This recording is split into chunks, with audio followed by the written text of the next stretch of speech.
আসসালামু আলাইকুম, সবাইকে স্বাগত জানাচ্ছি বিডিফিউজে। আপনাদের সাথে আছি আমি ফাহাদিয়া মিতু।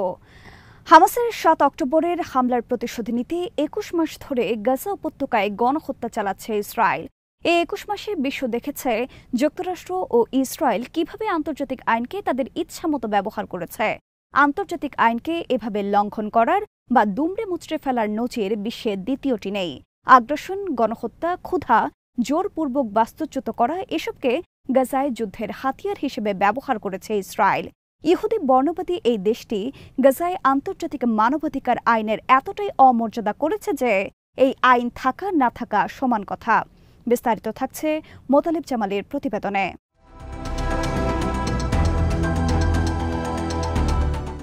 আন্তর্জাতিক মানবাধিকার আইনকে ব্যবহার করে যুক্তরাষ্ট্র ও ইসরায়েল ক্ষুধার্ত ফিলিস্তিনিদের মধ্যে ত্রাণ বিতরণের নামে তাদেরকে হত্যা করছে। আর এজন্যই জাতিসংঘের বিশেষ র্যাপোর্টিয়ার আলবানিস এটাকে মানবিক কারণে গণহত্যা হিসেবে অভিহিত করেছেন। গাজায় আন্তর্জাতিক আইনের এই বেহাল অবস্থার কারণেই প্রশ্ন উঠেছে, আন্তর্জাতিক আইন বিশ্বে টিকে থাকবে কিনা।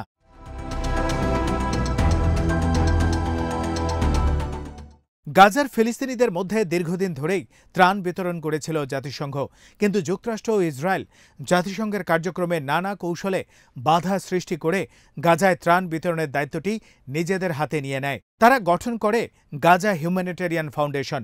গত কয়েক সপ্তাহ ধরে তথাকথিত এই ফাউন্ডেশনের নামে ইসরায়েলি সেনাদের নিয়ন্ত্রণে ত্রাণ বিতরণ করা হচ্ছে। এখানে ত্রাণ নিতে আসা ফিলিস্তিনিদের উপর প্রতিদিনই নির্বিচারে গুলি চালিয়ে নারী ও শিশুসহ শতাধিক লোককে হত্যা করছে ইসরায়েলি সেনারা।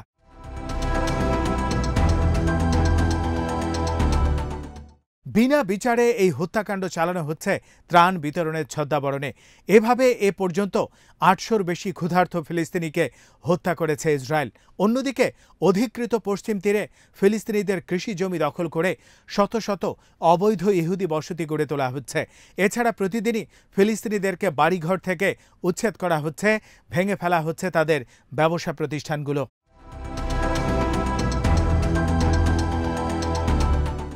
লেবাননের ইতিহাসে অন্যতম অত্যাধুনিক নির্বিচার হামলা চালিয়েছে ইহুদি বর্ণবাদী এই দেশটি। মানবাধিকারের চরম লঙ্ঘনকারী এই দেশটি হিজবুল্লাহ সদস্যদের হত্যা করতে সুকৌশলে লেবাননের সব ধরনের মানুষের মধ্যে বিস্ফোরক ভর্তি পেজার বিতরণ করে সেটির বিস্ফোরণ ঘটিয়েছে।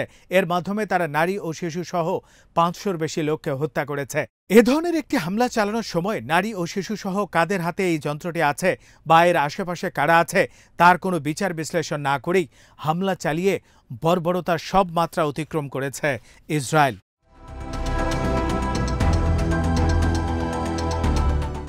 ইরানেও একই কাজ করেছে ইসরায়েল। তারা ইরানের পরমাণু কর্মসূচি ধ্বংস করার জন্য দেশটিতে প্রতিরোধমূলক পদক্ষেপের নামে বেআইনি হামলা চালিয়েছে বিভিন্ন সময়ে।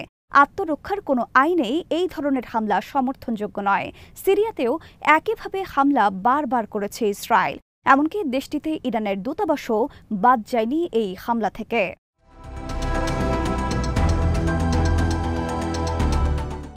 বাশার আল আসাদের সরকারের পতনের পর সিরিয়া ও ইসরায়েলের সীমান্তে বাফার জোন হিসেবে পরিচিত মাউন্ট হারমনও দখল করেছে ইহুদি বর্ণবাদী এই দেশটি। অথচ বাফার জোনে শক্তি বা বল প্রয়োগ করা আন্তর্জাতিক আইনেই নিষিদ্ধ। ইসরায়েল আন্তর্জাতিক আইন লঙ্ঘনের আরেকটি জঘন্য ঘটনা ঘটিয়েছে গাজার ক্ষুধার্ত ফিলিস্তিনের জন্য ত্রাণ নিয়ে আসা জাহাজ ম্যাডিলিনে হামলা ও এতে থাকা মানবাধিকার কর্মীদেরকে আটক করে।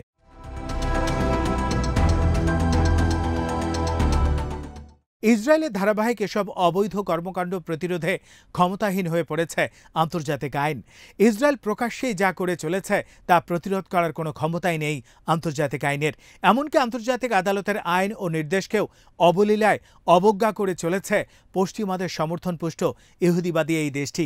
গাজায় যুদ্ধাপরাধের অভিযোগে বেঞ্জামিন নেতানিয়াহু ও ইয়োব গ্যালান্তের বিরুদ্ধে আন্তর্জাতিক অপরাধ আদালত গ্রেপ্তারি পরোয়ানা জারি করলেও যুক্তরাষ্ট্র ও ইউরোপের কোনো দেশ তাদেরকে গ্রেপ্তার করছে না।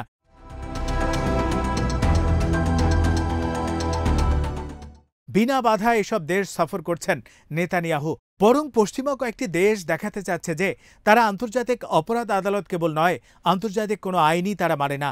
এমনকি কয়েকদিন আগেই লন্ডনের হাইকোর্ট রায় দিয়েছে যে ব্রিটেন ইসরায়েলের কাছে F-35 যুদ্ধবিমানের যন্ত্রাংশ রপ্তানি করতে পারবে। গাজায় গণহত্যায় জড়িত ইসরায়েলি সেনাদেরকে বিচারের আওতায় আনার জন্য মানবাধিকার সংগঠনগুলো সহ বিভিন্ন মহলে থাকা দাবি কোনো গুরুত্বই পাচ্ছে না পশ্চিমাদের কাছে। তাদের কাছে আন্তর্জাতিক আইন কাগজে লেখা কিছু শব্দ ছাড়া আর কিছুই নয়।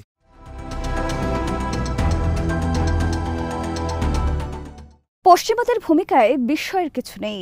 আমেরিকান কবি, গ্রন্থাকার, অধ্যাপক ও নাগরিক অধিকার কর্মী অড্রে লর্ডে যথার্থই বলেছেন যে প্রভুর হাতিয়ার কখনো প্রভুর ঘর ভাঙে না।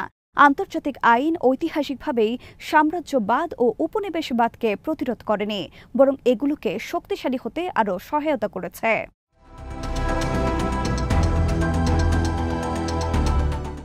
ষোড়শ শতকে স্পেনের তাত্ত্বিকরা স্পেনের আমেরিকা বিজয়কে সঠিক প্রমাণ করতে নানা যুক্তি তুলে ধরতেন। আফ্রিকাকে নিজেদের হাতের মুঠোর মধ্যে রাখার জন্য ১৯ শতকে ইউরোপের দেশগুলোর নেতারা বার্লিনে সমবেত হয়ে বিভিন্ন আইনি কাঠামো তৈরি করেছিলেন। পশ্চিমাদের এসব কর্মকাণ্ড ও আচরণের কোনো পরিবর্তন হয়নি। ২১ শতকে এসেও তারা আগের মতোই রয়ে গেছে। ইরাকে আগ্রাসনকে বৈধ প্রমাণ করার জন্য যুক্তরাষ্ট্র নিজের প্রভাব খাটিয়ে জাতিসংঘ নিরাপত্তা পরিষদের প্রস্তাবে পরিবর্তন এনেছিল।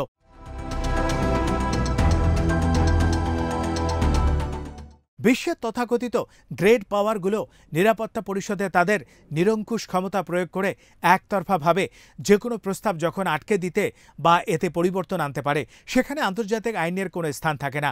তারা নিজেদের ইচ্ছামতো যে কোনো দেশে আক্রমণ করতে পারে জাতিসংঘকে ব্যবহার করে। আন্তর্জাতিক আইনের প্রয়োগ বা ব্যবহারের এগুলোই হচ্ছে ইতিহাস।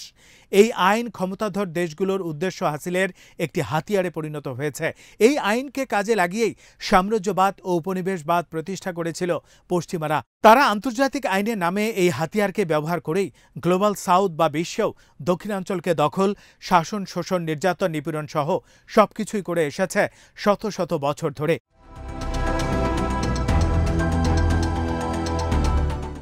এ কারণেই জাতিসংঘ নিরাপত্তা পরিষদে একবার একটি এরিয়া ফর্মুলা মিটিং আহ্বান করেছিল মেক্সিকো যাতে বল প্রয়োগে ব্যাপকভাবে নিষিদ্ধ করার পদক্ষেপ গ্রহণ করা হয়।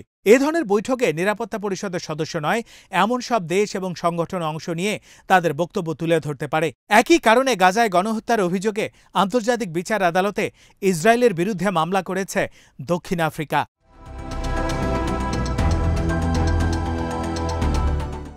গাজার গণহত্যায় জার্মানির আত্মতুষ্টিতে ভোগার কারণেই আইসিজেতে দেশটির বিরুদ্ধে মামলা করেছে নিকারাগুয়া।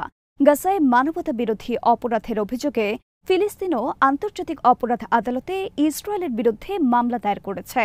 বিশ্বের দক্ষিণের দেশগুলোর এসব পদক্ষেপের কথা কয়েক দশক আগেও কল্পনা করা যেত না।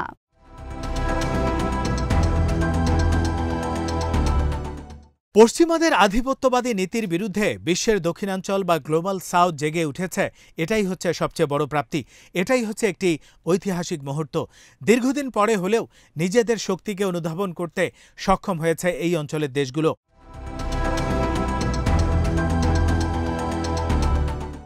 ১৭৮০ সালে টুপাক আমারু বিপ্লব, ১৭৯১ সালের হাইতি বিপ্লব, ১৮৩৫ সালের মালি বিপ্লব, ১৮৫৭ সালে ভারতের সিপাহী বিদ্রোহ গ্লোবাল সাউথের এই জাগরণ ও আত্মবিশ্বাস অর্জনে গুরুত্বপূর্ণ ভূমিকা রেখেছে। পশ্চিমাদের নিজেদের স্বার্থে তৈরি করা আন্তর্জাতিক আইনের নতুন পাঠ তৈরি করতে ভূমিকা রাখার সময় ও সুযোগ এসেছে গ্লোবাল সাউথের সামনে।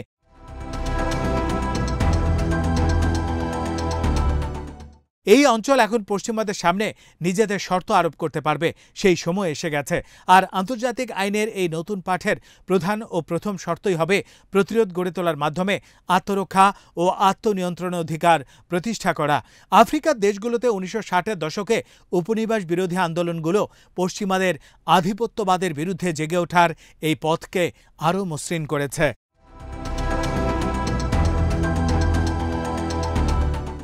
আজ এখানে শেষ করছি। সবাই ভালো থাকুন, সুস্থ থাকুন আর দেখতে থাকুন বিডিভিউজ। চ্যানেলটি ভালো লাগলে সাবস্ক্রাইব করুন, সংযুক্ত থাকুন আমাদের ফেসবুক পেজে। আল্লাহ হাফেজ।